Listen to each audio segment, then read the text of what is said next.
What's up, everybody? In this video I'm going to be showing you my 370Z to Rb25 alternator setup. I saw one online and I pretty much tried to do it. This is pretty much what I got here.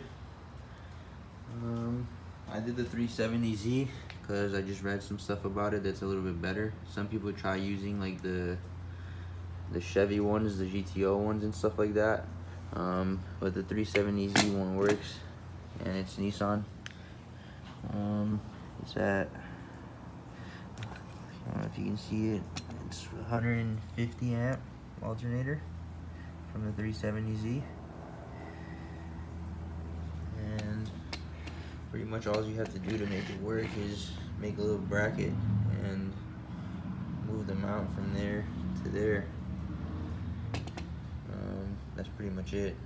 You could also get a smaller belt so it fits a little bit nicer, but you don't really have to. I'll show you my other setup. A lot of people probably know this one, the Quest minivan alternator. This one worked, but it's just old and it's not really what I needed, I guess. My car runs with a lot of power and the alternator just dies. It can't keep up. I have too much stuff in it, too much electrical. And this is the Rb25 alternator. This is just way too weak. It broke on my first car when I didn't even have anything, just like fans pretty much, like radiator fans. Now I have pumps and stuff and nothing can keep up. I really need a better alternator, but the 370Z one worked.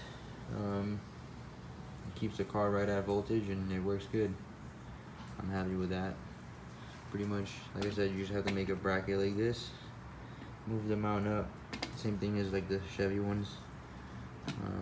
The plug is 3-wire, you just need 2 to make it work with the plug on the car, and bolt it up. It fits all right there and you don't have no problem lining it up with the belt. I'll show you once it's installed.